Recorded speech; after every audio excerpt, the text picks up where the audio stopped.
did my very best to find a catchphrase that could work. I used various slogan generators on the World Wide Web, and I looked up episode 126 as a number in numerology to see if it had any great significance. Couldn't find any of it, so this is what you get for an intro. Welcome to episode 126 of the Parkrun Adventurers podcast. My name is Mel Erbacher. I have a co-host. His name is Scotty Trickett. Welcome to episode 126, Scotty. Hey. Well, I thought we decided last week that hey was not going to be the new thing. Just wanted to confirm it, that it's definitely not going to work. So that's not it. Okay. Have you had a good week, Scotty? I know the podcast only seemed to come out first thing Saturday morning, so it doesn't seem like that long ago that we spoke. Yeah, funny that. Are we organised? Are we more organised this week? What's happening, Mel? Yes. I feel more organised. Do you? Okay. Yeah. Let's not speak too soon, but I'm hopeful that this episode is going to come out a bit earlier than Saturday morning. But you know what? I looked at the numbers and I think people like it coming out on a Saturday morning, Mel. Our numbers, our downloads are healthy. Last week. Okay, that's good. I did like that you did a little bit of a poll asking everybody whether or not their priority was for you to edit the podcast on Friday night.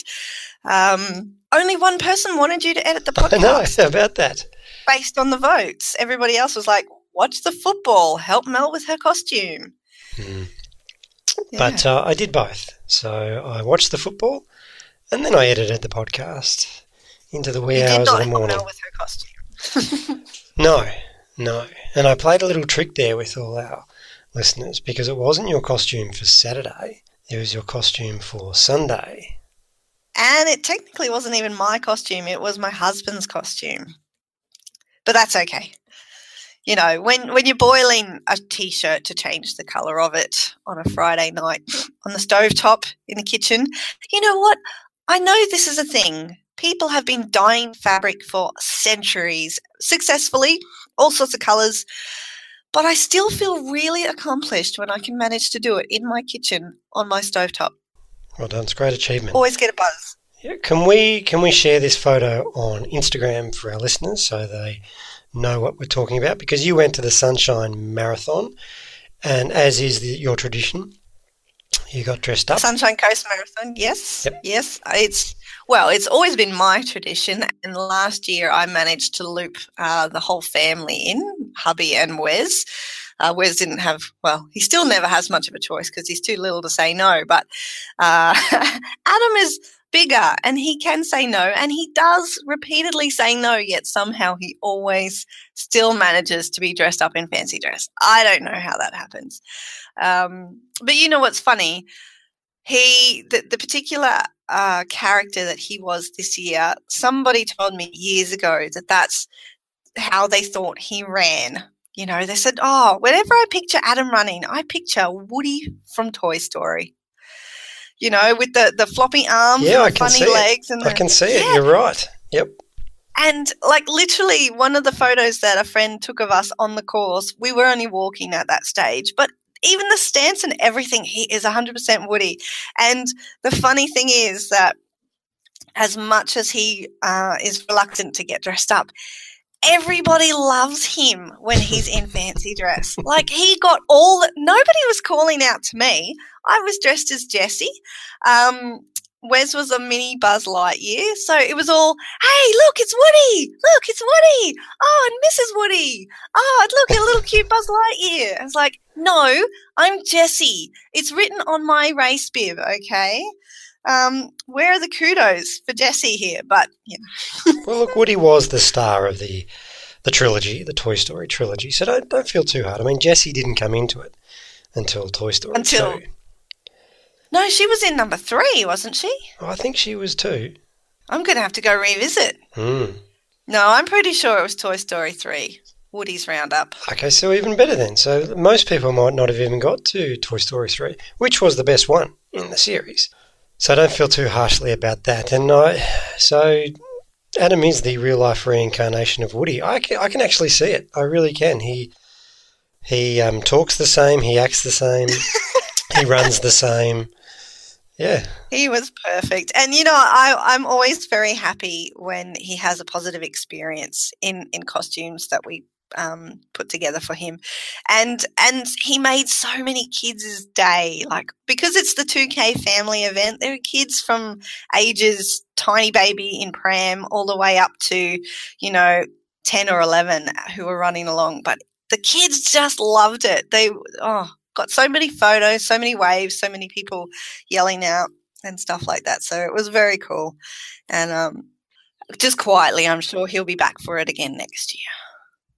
I inadvertently made a kids' day at Saturday parkrun. Oh, yeah? I went out to Brimbank Parkrun to celebrate their anniversary. I'm just all about the anniversaries and launches these days. So I went to Brimbank's launch and I thought, 1 year on, let's go back to their anniversary, which was lovely. But I had a showdown with a 7-year-old and I was pre-warned. I was told that this little Westerfoldian was coming after me. He's getting better and better. He's getting faster and he thinks he can take me down. And sounds serious. It was serious. And he took off at the start and I couldn't keep up. With kids, they've got no control. So he took off at the start. But I'm sad to say, Mel, I never caught him. And he took me down and I got beaten by a 7-year-old. Wow. These are sad Kudos times. To the 7-year-old. You say kids don't have any control. I think that was probably part of his game plan, to take you down early on, not lure you into a false sense of security, make you chase him for it. Psyched me out, because I saw him getting away and he was right up the front, like he was with the leaders. And I said, no, that's okay. That's okay. He'll fall apart. He's only 7. I've got him covered. But unfortunately, about 2K in, I had to stop to a walk. Underestimated him. Yep. And underestimated the damage I managed to do to my ribs. So I don't think we alluded to this last week, but I had another fall. We did talk about your fall last week, Scotty. Did we? Look, you can't just keep coming back to this. I don't think we did. I think that might have been off air. It might have been left on the cutting room floor. Oh, well, I haven't listened to the episode, so maybe you did cut it out. But we did have a conversation about it. Yeah. And so you're going to play the injury card again. You got beaten by a 7-year-old because you got sore ribs. Yeah, well, I had to walk. If I didn't walk, I reckon I could have been at least a bit more competitive because there were minutes. There was like 5 minutes between us in the end. Oh, my goodness. He slaughtered you. He did. So it's 1-0 to Marshall. Yeah. Anyway. Well done, Marshall. I'll get him back. There'll be another opportunity. Have we talked about the Brimbank course? Yeah, I think we probably have. A year ago when they launched. But this is the one with water crossings. And we've had a bit of rain. And you're going to hear this in our roving reports later in the episode. We've got 3 roving reports from 3 events where it rained all morning. And it was a bit drizzly on Saturday morning here in Melbourne. And at Brimbank, you literally run across the river. So they've got a little bit of a raised path. And if there is a bit of rain, unfortunately they have to use their alternate course, which is a lot harder, which is remarkable considering there's already a big bastard of a hill in the Brimbank course. But luckily there was a big turnout for their anniversary. Everyone was pumped, everyone was excited. So the rangers at the park opened it up for us. We had to jump over some puddles, some feet got wet. This was a bit different to get your feet wet at the beaches. This was get your feet wet in the river, and it's a really sounds good like course. fun. Yeah, and it's a tricky one because it's in a park. It's in a national or a state park that is off the highway, and you've got to drive a fair way in to the park to see it. You wouldn't know it's there if you were driving by. A lot of the locals may not be aware there's an awesome little park run there.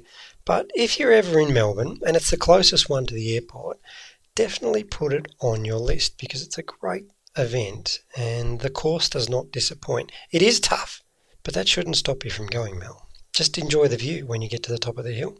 Okay. Sounds good. Sounds like a plan.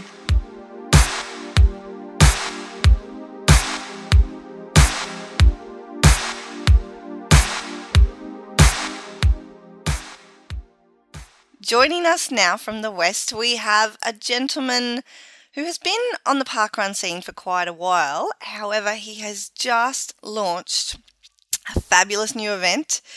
It's called Burswood Peninsula. His name is Clinton Bishop. Clint, welcome to the Parkrun Adventurers podcast. Thank you for having me. Let's talk straight up about the launch of Parkrun in your community. It's been a long time coming. You've been working very hard in this particular area for this course. Can you give us a bit of the story behind that? Yeah, I think, and I was thinking about this morning, my story shouldn't let other people put off trying to start a parkrun, but I had a fairly unique situation. I wanted to run it around the excellent parklands that have been built on a disused golf course and tip around our stadium, our new Perth stadium, and there's some great paths, some really wide paths. It was an area I was running in, and I thought, what a great idea to have a parkrun there. So I approached the council and all the rest of it, and oh no, that's not our jurisdiction. You've got to speak to Venues Live. So I speak to them and they say, oh no, you can't start and finish in our area. We can't have that. You've got to speak to the Burswood Park Board. So we speak to the Burswood Park Board and they say, yeah, we can look at that. But if we approve it, you've got a 16-week lead time.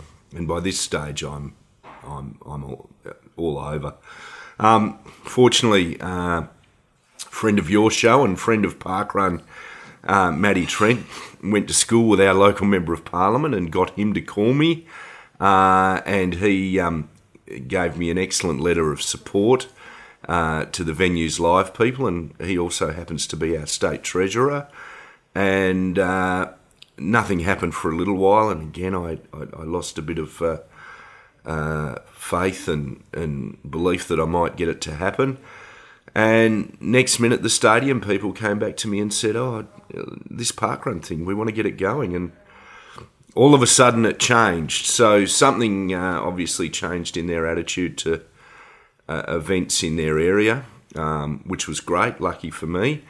And they recently had the Perth Marathon finish there, so maybe they thought this is a great way to utilise the area on non-event days and so forth. So yeah, they changed. I was still the same person, and we made it happen. So from something that was, looking like maybe being too hard or not an ideal situation, because the course we would have had to have used to start elsewhere wasn't as good as a course as I think we've come up with here.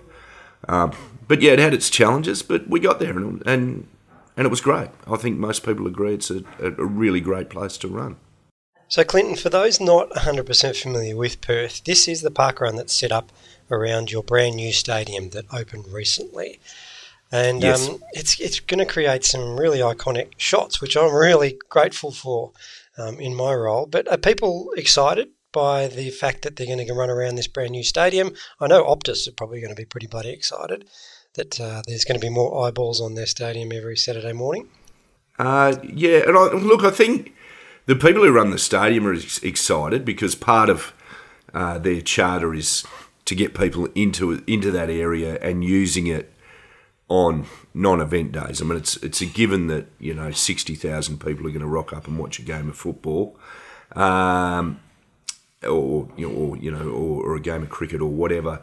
But to have people using it through the week, Saturday mornings, non-event days, that's a big part of their charter.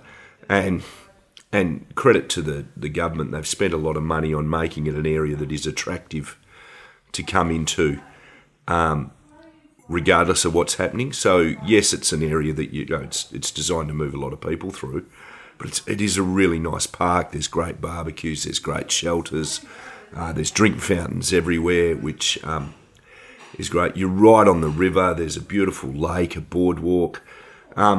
So yeah, it is. It's even ignoring the stadium, it's a picturesque place to run. And of course, we're excited in Perth about the stadium because we waited years for it to happen, even just for a decision to happen. So And a lot of us are very passionate about our football and so forth. So, I think a lot of people are quite excited about having a parkrun right there. Well, I agree. The shots from Event 1 do look very picturesque. But what happens if there's a game of footy on a Saturday afternoon? Can you still do parkrun? Yeah, we can. And we find that out this Saturday in terms of how things function. The only difference is we won't have parking. So whilst there's parking, I don't know, say 100 metres from the start line, on a normal Saturday morning, that parking is closed off for buses on event days from 6 a.m. So I've bought myself a little parkrun trolley so I can park further away and drag my stuff in on wheels rather than 2 or 3 trips to the car. And people will have to walk a little further. But again, we have a magnificent footbridge, so I'm going to encourage people to park over where they would have parked if they went to Claysbrook Parkrun, Claysbrook Cove, that is, and cross the footbridge or walk in. The trains come in. So in a way, I'm going to I'm hoping to encourage more people to use alternative methods of transport to get to our parkrun, even ride their bikes. So we'll see how that works, but we've got that covered, I think. So, Clint, you mentioned Claysbrook Cove, is just across the way on the other side of the river. Now that you've launched, you have become the closest to parkruns in the world. In the world. In the world. You have to drop the inflection and do it Jeremy Clarkson style, and it's in the world. Anyway, yes, we are. How did that manifest on the weekend? Were you able to actually wave at people who were participating at Claysbrook Cove? No, but I realised my run briefing had got a little indulgent when somebody yelled at me, "They've started!" And we turned around and they were all running past on the other side of the river. So that caused me to get a little bit of a hurry on because obviously we'd like to all start at 8 a.m. everywhere. We managed to wave. I honestly didn't have time to look at what they were doing. I was flat out trying to work out what I was doing. But other than watching them start, I think we can wave. We can probably take a few photos of them and them vice versa. But it's a funny feeling to go that this is such a good thing that on either side of the river, there's 2 large groups of people doing the same thing. It's great. I think you'll have a lot of opportunities in the future to have some good fun with that and, potentially make up signs that you can you can throw at each other. Well, not throw at each other, but, hold up so that each other can read it on the other side, etc. I'm looking forward to perhaps trying a New Year's Day double too. That will that'll be the ideal venues for a New Year's Day double. So you've been around parkrun for a little bit already, but how did you get involved in parkrun, and what's your story up to launching Burswood Peninsula? I had the year I turned 40, I decided to run a marathon, like a lot of people do, and that was okay. Did it, ran the Perth Marathon. I was the last man to finish, and had the world's slowest photo finish with another runner in the chute. So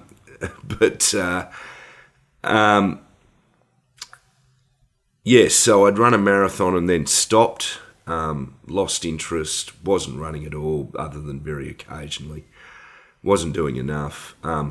Some friends of ours, Jeremy Savage and Kelly Underwood, kept posting on Facebook how they'd been to parkrun. I thought, that looks interesting. My wife went, she said, "You ought to go." I said, "I can't run 5 kilometres, it's embarrassing. I used to be able to run a lot, and now I can't. I'm not going to go and embarrass myself at something like that." Anyway, then Jeremy launched Canning River, and along with Adrian Kenny, and sent me a Facebook invite to come along. And I honestly thought, it's the middle of winter. Nobody is going to go to this. It's going to be so cold. The poor man, like, honestly, if I don't go and show him some support, it's going to be terrible for him. You know, nobody's going to go to this. This is, it's a horrible spot and all the rest of it. Anyway, I got there and there's hundreds of people. So I ran with my daughter and we dragged each other along to a fairly slow time. I thought, geez, this is great. I'm coming back next week. And so I just kept going. And I'm really thankful that I got invited to that one. And it was freezing, but it just amazed me at how many different people were doing this, that your time didn't matter to anyone but you. Your ability wasn't being judged. Your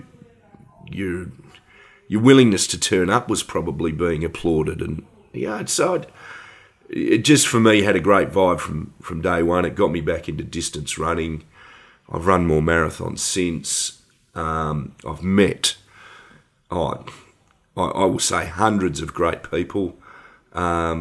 It's caused us to build new lifelong friends, travel, and all of that's parkrun. Like, honestly, I'm a cynical person, but parkrun has some magic that, like I say, it's done so much for my life that it's, and my family's life, that I can't. And it all come down to just saying, I'll get up early one cold Saturday morning and go and do this. And that's it. I know we read plenty of stories in the newsletter about how life-changing it is. And I believe every single one of them, because it is. It's life-changing. It's amazing. I love that you got the ultimate reward for going along to support a friend in Jez when he launched Canning River, and your motives for going were out of pity for him, even though you didn't feel comfortable heading along to any other events. So it's nice that you got rewarded with the start of your parkrun experience in that fashion. You're also known in the West for being Batman. Can you explain that to those in the East and overseas who might not be aware of what that story is all about? Well, like all right-thinking people, I've loved Batman since I was a kid. Always loved Batman. You can, all the others are nobodies. Batman's the one. Great gadgets, all the rest of it. And that sort of carried on into adulthood. I've always loved Batman, and my family, for birthdays, my daughter has always bought me a Batman-themed gift since she was old enough to start picking gifts. And I've got Batman stuff everywhere. And Claysbrook Cove were having and I think this must have been their second or third birthday, was a superhero theme. Anyway, it was an anniversary. And I went to the sports store and bought myself, and they'd only just come out, an Under Armour Batman shirt and to run in. Because previously I'd run Averley in my Joker costume, which is hard work, I can tell you. It's hot, it's sweaty, the mask is, So I thought, I'm not doing that again. I'll get myself a proper running shirt and run as Batman this time. So I got the shirt and started running, and someone came alongside me and said, are you pushing for a PB? And I'm like, yeah, I'm always trying. Oh, I'll pace you. So my friend Sasha paced me to what at that point was the fastest time I'd ever run. And again, Jeremy said to me afterwards, he said, oh, well, now every time you get the shirt on, you have to get a PB. So I sort of initially saved it for PB attempts, and then started running with it in the longer runs and in marathons. And it was great because nobody knows my name, but people will always shout out, come on, Batman. And I even went and got myself a Batu that was great for waving at people in races and so forth, because it's on my inside forearm. A Batu, for those who don't know, is a Batman tattoo.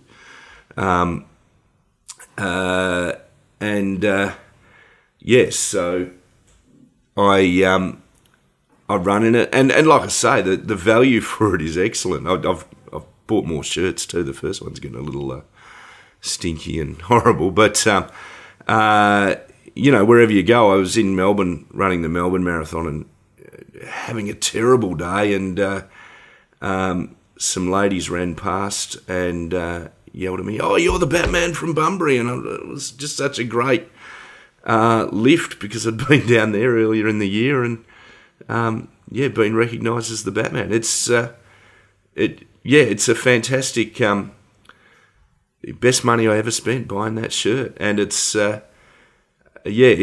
stuck and it's great, and now I can't run in anything else, which is fine. It's great. It's always been my experience that running in costume could go either way. It depends on if you want the attention. If you're having a really bad day and you just want to be invisible, not so great. But if you're having a good day, or if you perhaps need that lift and you need people to cheer you on and things like that, then if you're recognisable, people are going to yell out your name. Have you found that to be your experience? Because not a lot of gentlemen actually get fancy dressed, I find, and these sorts of things. I've never been one for the overly fancy dress. I wear like I say, a Batman Under Armour compression shirt.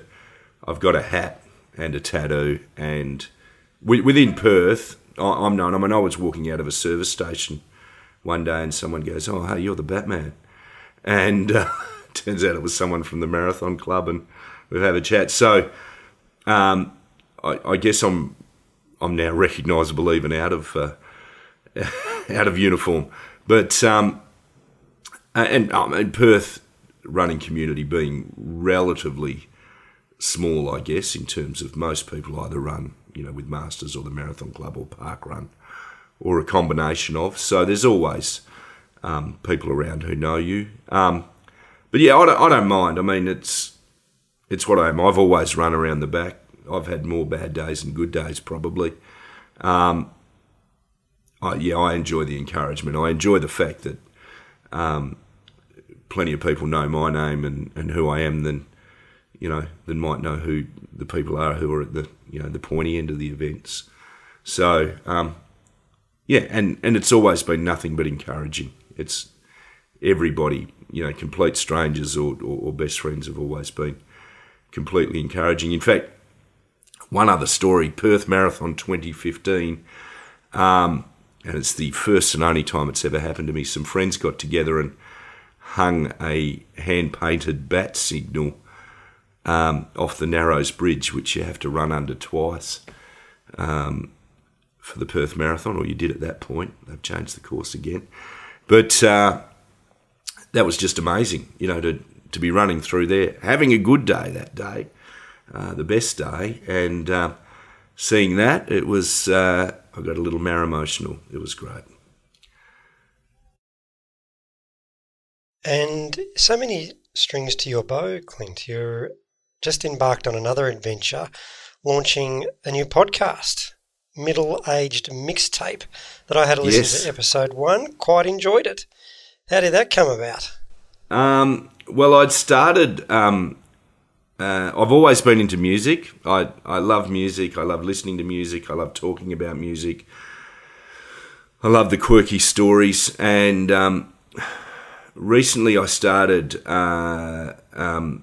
blogging just stories about particular albums that had been important to me on my blog, which is called, here we go, I'll give it a plug, Fell in Love with a Girl, because all songs are about that sort of thing, aren't they? Falling in love or out of love. And Bill Irving, who retiring event director down at Albany at Mount Clarence, he sort of said, "Oh, can I write a couple of reviews?" Yeah, of course you can. We put a few reviews of his up on my thing. I said to him, I'd like to start a podcast. He said, "Yeah, I've got an idea for a podcast." And Next minute, we're starting a podcast. The idea of the name was his. It's a great name, I think. And we talk about music. We talk about the different things songs do for you. What's good, what's bad. It's just fun. So, and we enjoy it. Yeah. I had a listen as well, Clint, and I enjoyed it also. I love that you've got playlists that go along with the episodes, and you put the playlists up earlier so that people can have a bit of a listen and then really have a better idea and understanding of what you're talking about, especially if it's new music to somebody, or even if it's old favourites, helping them remember those. Yeah, the good part is, Bill and I have got, I think, while we've got a lot of tastes in common, there's a fair few things where he listens to stuff that I would probably never listen to, and vice versa. So, and I'm assuming that's the case for anyone listening to the podcast, that there'll be some of that where you go, oh, this is right in my lane. I really love this stuff.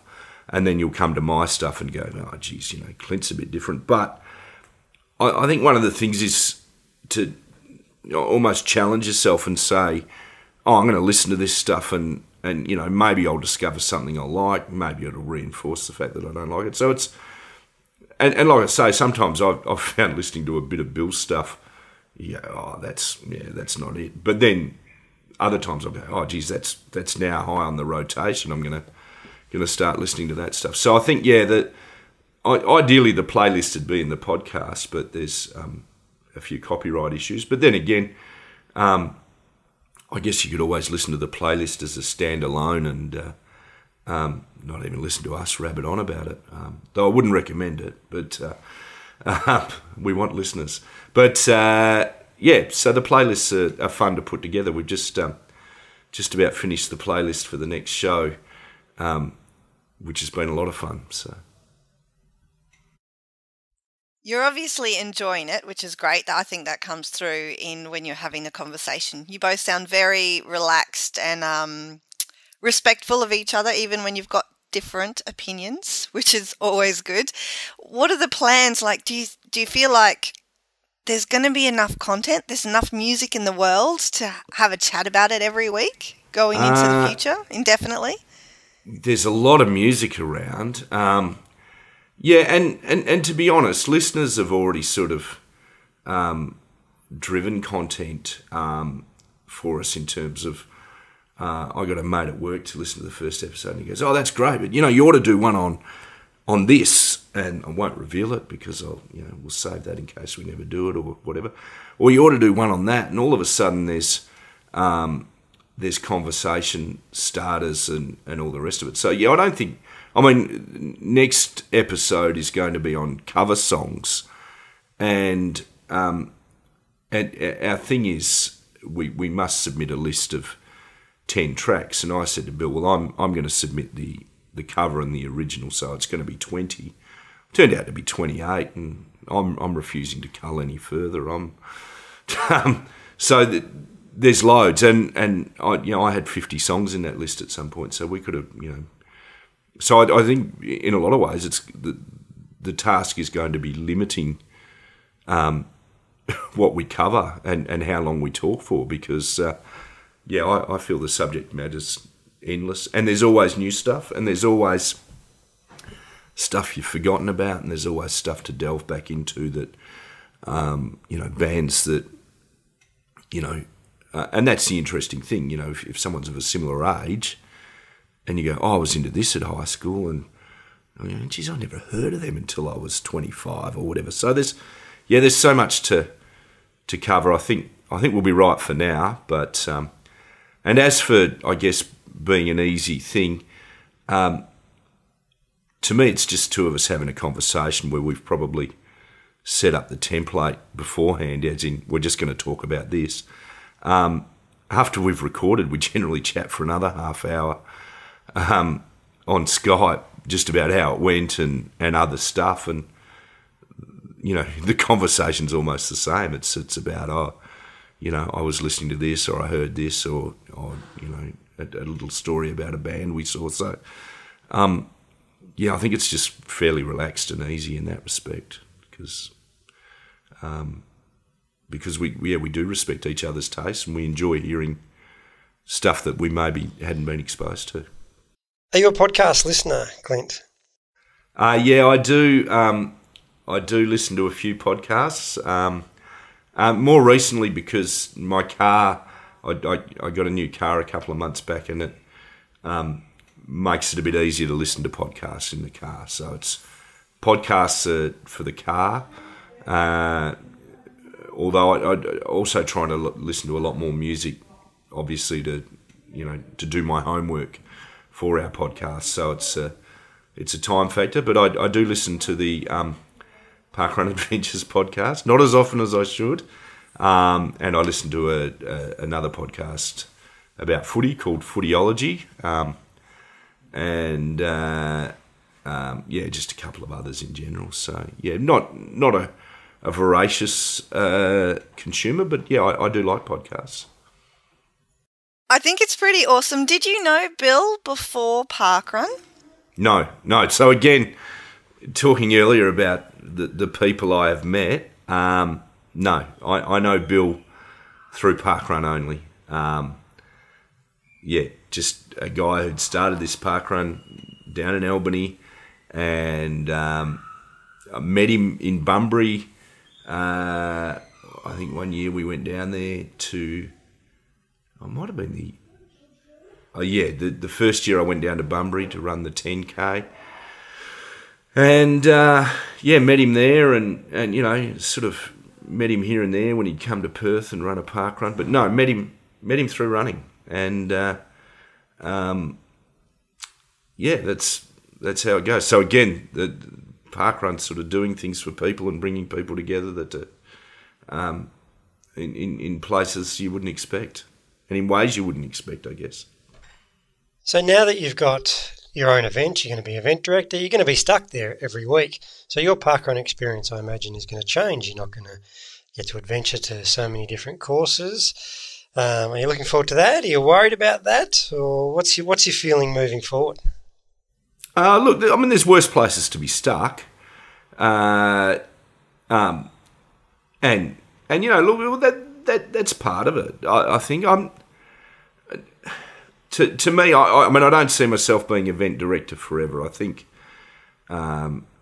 it's something that probably has a limited lifespan. I mean, some people probably maybe will be, but I think part of the growth of it is you bring new people through and you develop it. So, we'll make sure we've got a solid team of run directors, which means. And that's my next plan, to make sure we've got a good group of run directors so that not everyone feels like they're, stuck, or so tied to this event that, they can do their run directing for a couple of weeks every so often and then have the rest of their time to do as they choose. So we'll work on that, and then eventually someone will step up and take over the event, and that'll be me. And excuse me. So that's I'm not too bothered about that at the moment. I know eventually I'll want to go elsewhere and do other things, but that'll come if I do the job properly. I think easily enough. If I try and hang on to everything, I will be stuck there. So I think as long as I develop other people. And bring more people into the parkrun family, then I don't think I'll have a problem with that. Absolutely. Love the attitude, Clinton. That's and if you get the balance right, parkrun life becomes quite beautiful. So good luck with your journey at Burswood Peninsula. Thank you. And thanks for giving us another taste of WA. We love hearing from you folk, even though you're a different breed. We still consider you as one. So thanks. We are a little different, but, we still all love parkrun just the same, and we love when people get over here and try out our parkruns. I'm expecting to be the premier tourist destination parkrun in the world, but we will see. Hello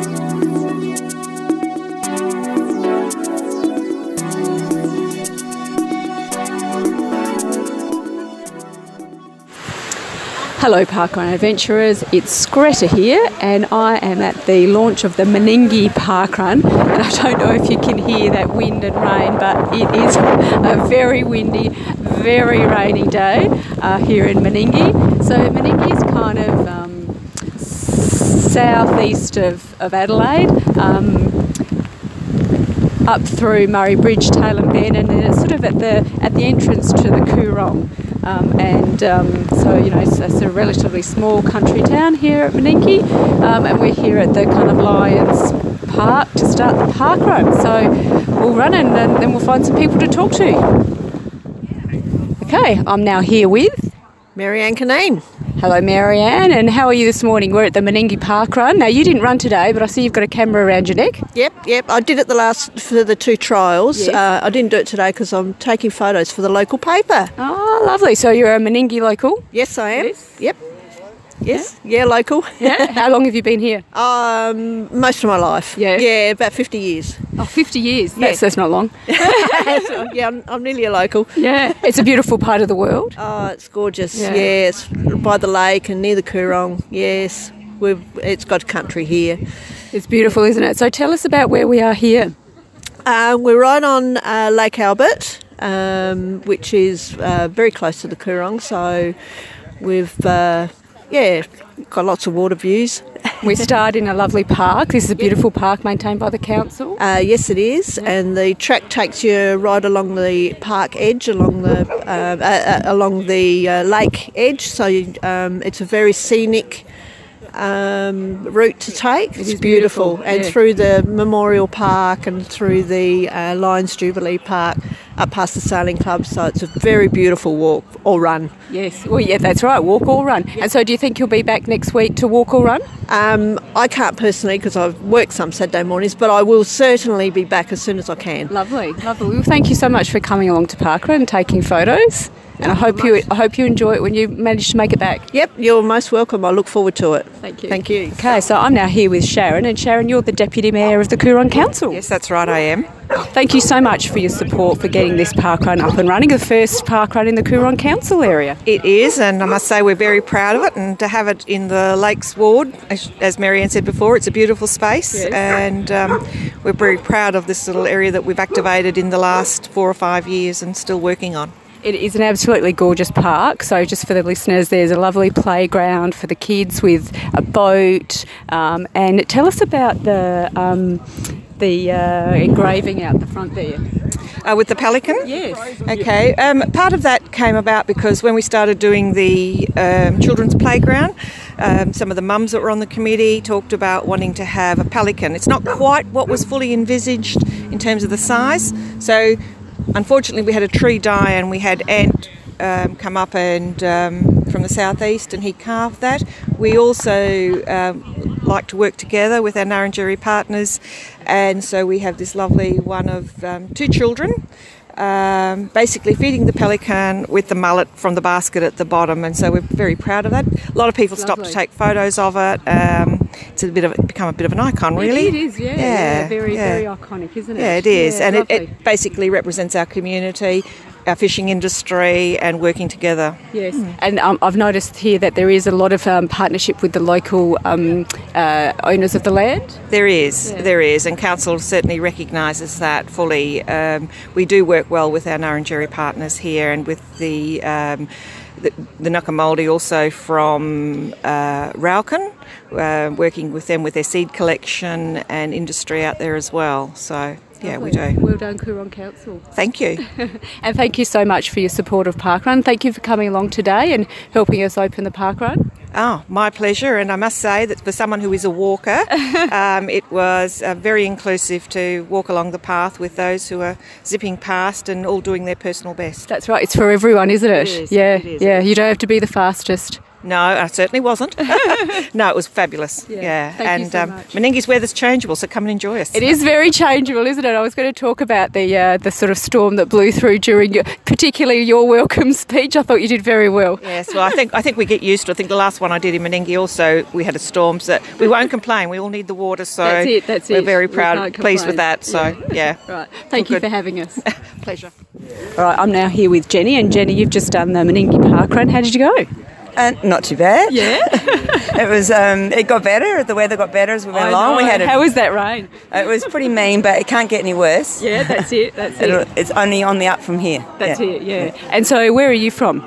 I'm from Canalpin. And where's Canalpin in relation to Meningie? Just 50 k's west. 50 k's west. Yep. East. East. 50 k's away. Yeah. And this isn't your first parkrun. You've done a few parkruns. Yes, I've done Murray Bridge a few times, but that's 100 k's from home, so it's a bit of a hike. And then I have done West Beach a few times because our kids were living up near there. Oh yes. Yeah, so I did that a few times. Yeah, well, they're both lovely runs too, aren't they? Yeah, very nice. Yeah, I really like them. So, yeah, they're nice. So you now got one close to home? I do have one close to home. Yeah. So yes, weekends that I'm home, I'll definitely be over here doing the parkrun. Yeah, lovely. And you do a bit of running?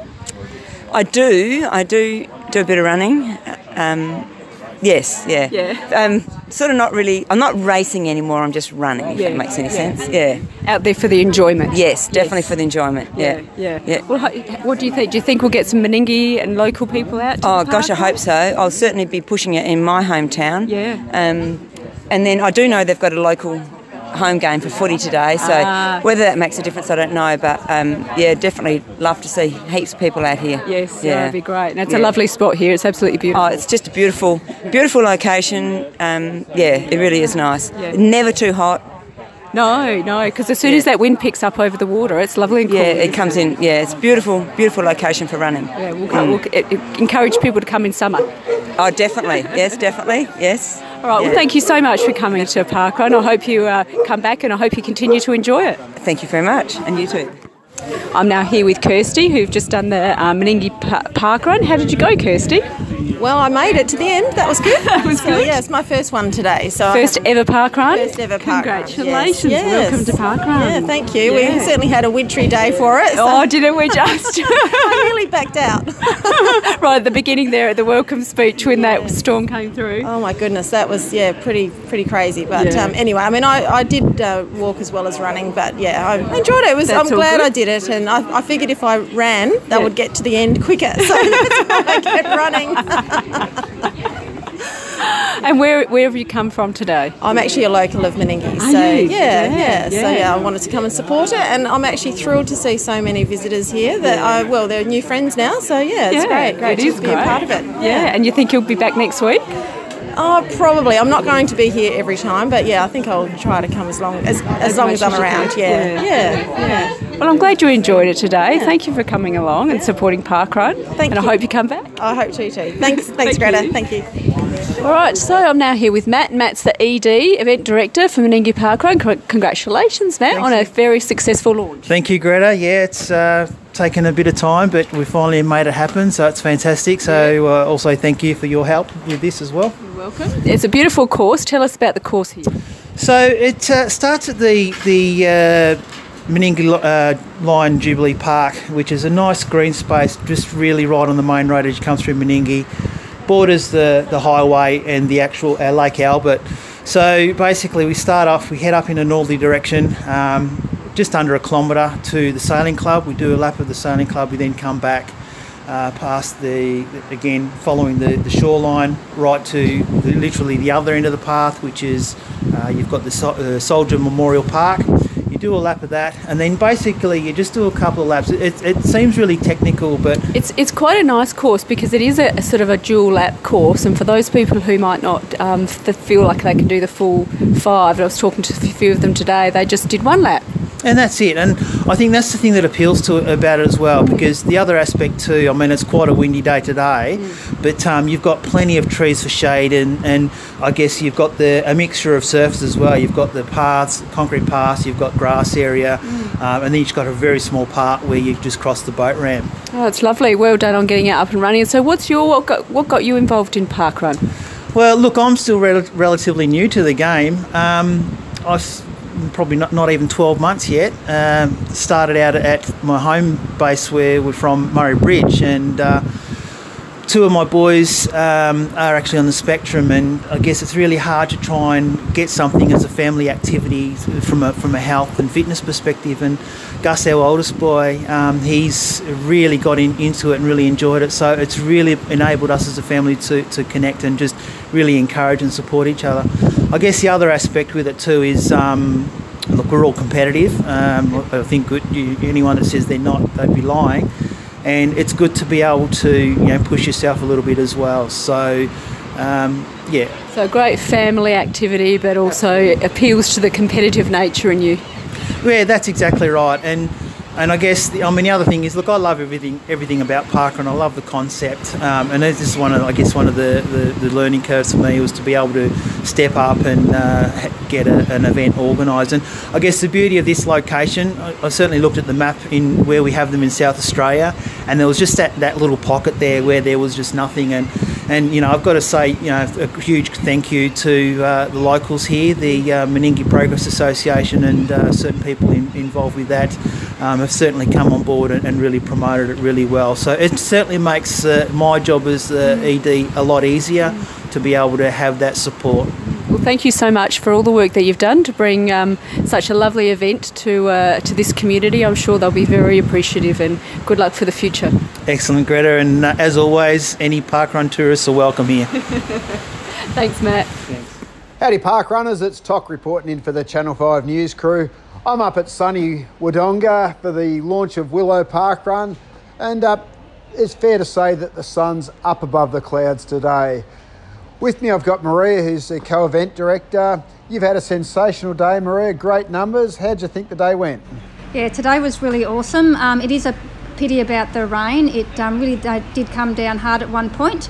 But it wasn't too bad at the start, so people were kind of standing around listening. We had 186 people, which we are thrilled to have that many people, especially with the weather being so poor.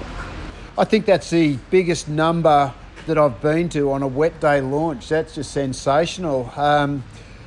And it really did chuck the rain down all event. And just as we were starting to pack up at the end, the sun come out, which was really funny. Yeah, that could have happened about an hour earlier, but no, it is what it is. And the weather, people still come out and run in the rain, so that's the main thing.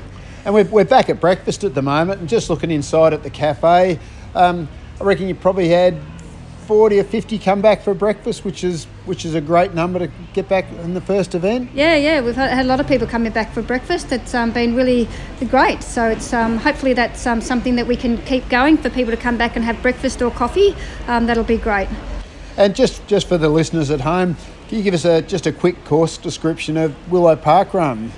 Yeah, okay. So it's relatively flat. There's a few small undulations just to give you a little bit of a challenge, but it's just, it's kind of out and back to another park called Les Stone Park. There's a giant sized stone there, so you tap the stone, turn around. On the way back, you pass all the volunteers at the start line, and then you do another loop around the soccer course, and then to a nice, fast, flat finish at the end.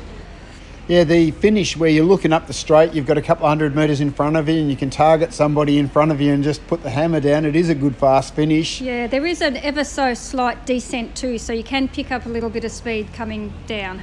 No worries. Well, look, 186 people on a day like this, you should be proud. It's a great event, and we look forward to see it moving on. Thank you very much. Yeah, we're really happy with the way things went. Thanks a lot.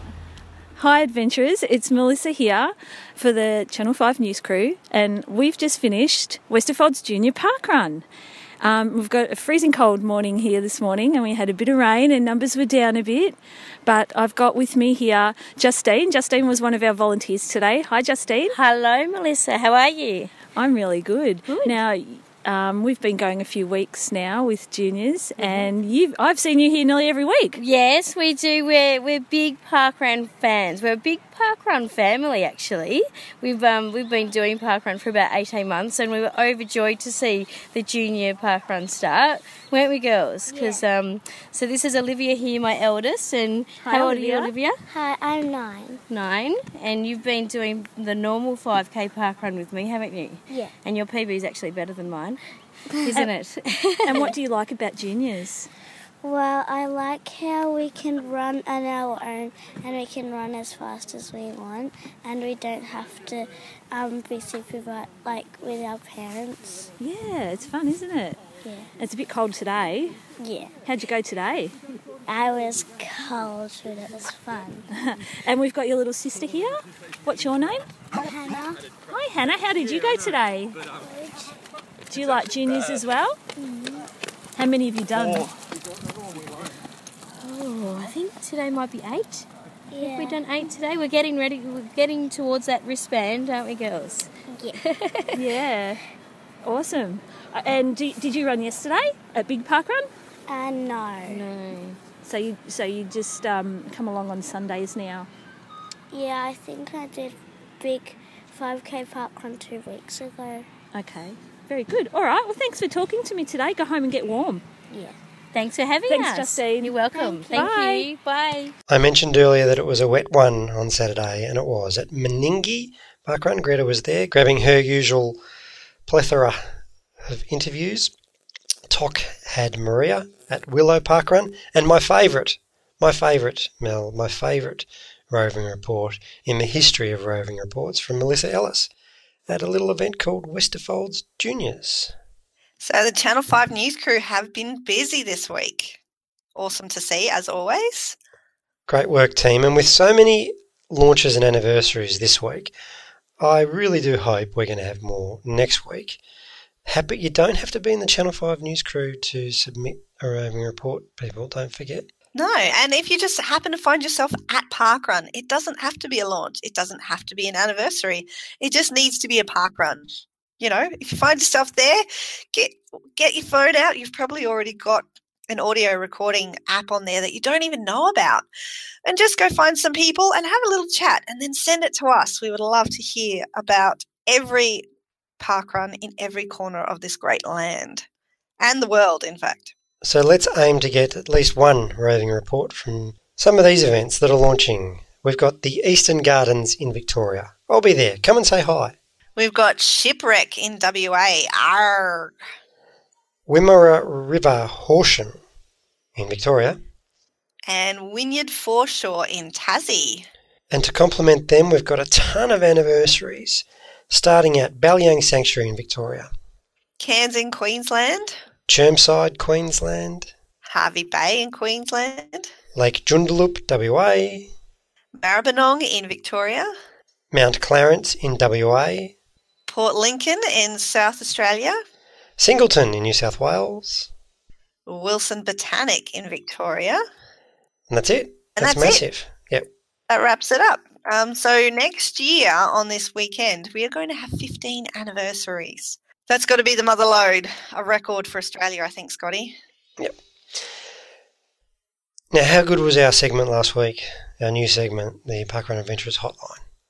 Oh, it was so good. I think everybody is intimidated about calling into the hotline. So is the hotline dead after 1 week? No, you know what? I don't think it is. I think it's just going to be like roving reports where it's a little bit ad hoc.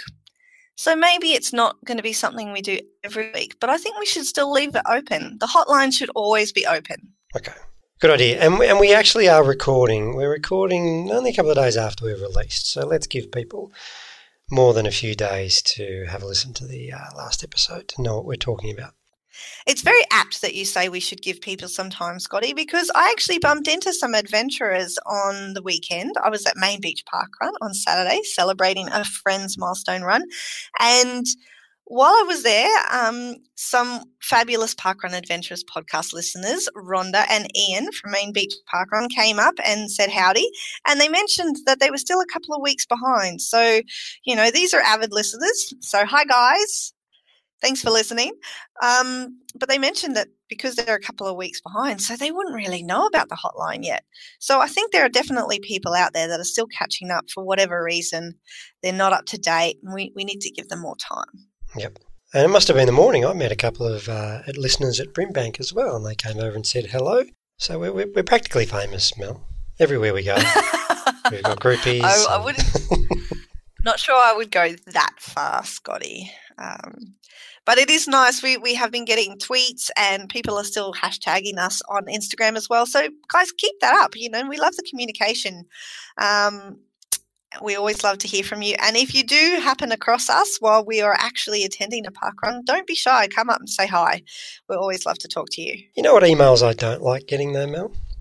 Oh, I think I have an idea, but let's hear it for the listeners' sake. I don't like getting copyright infringement emails because it happened. They came after us because of the sing-along. The lawyers are on the way. The lawyers got word that what we were doing in our sing-along. And I just want to say big ups to Bonnie Tyler, who didn't send her lawyers after us, and Giorgio last week with Electric Dreams. He hasn't got his lawyers onto us yet. But those other two miserable bastards, who were they? Starship. They're dead to me. And as much as I loved Africa, but I always suspected they only had one song, Mel. Toto only had one song, so they've got to protect it. I'm pretty sure they've had more than one song. No one knows. What was another song they sang? Toto. I don't know, but look, they did a cover of Weezer's song. No, Weezer did a cover of them. No, yeah, Weezer did do a cover of Toto, but Toto also did a cover of Weezer. Oh, did they? They reciprocated, yeah. Oh, okay, but that's not their song. That's a cover, and that's 20 years after they were relevant. I think somebody is just a little bit sore that he got copyright infringement notice. Absolutely, I am. How little are you to come and pick on us? With our couple of hundred listeners every week, a little bit more than that, but not many more, and they want to suppress us. They want to come down hard. Well, Scotty, how would you feel if somebody was, taking our audio and using it without our permission somewhere else? I'd love it. Admittedly, I'm not getting rich off this podcast, but the more the merrier. The more of they hear of Scotty and Mel, I'm a big fan of that. Like Toto have made their money from Africa. Starship have made their money from all their silly songs. I mean, the royalties off just getting every time Mannequin gets played. That'd probably keep you comfortable for many years. But no, they have to come after us. So. Pretty dirty. So sorry, everyone and I think everyone was genuinely enjoying the sing-along, but I'm not going to risk my family's livelihood. Maybe what we need to do is start releasing a playlist of the sing-along in collaboration with our podcast, like the boys at Middle-Aged Mixtape do. Yeah. Well, we're on Spotify now, so maybe what we'll do is we'll just release our Parkrun Adventurers playlist. Yeah. And it could be an episode plus a song. So listen to the pod and then jump into a selection of tunes. I didn't know we were on Spotify. That's pretty cool. Yeah, we're everywhere. And I shared all the links last week. And there's a few more that I didn't share. For the millennials. Yeah. Yep. And maybe that's why our numbers were so good, Mel. Because the millennials are on board. Yeah, well, information. People may not want to listen on iTunes or SoundCloud. Maybe they were just waiting for us to come on Spotify. Who knows? It is possible. Or maybe it was because you were on with me now for 2 weeks in a row and we got a lot of UK listeners wanting more Mel Urbacher. Well, stranger things have happened.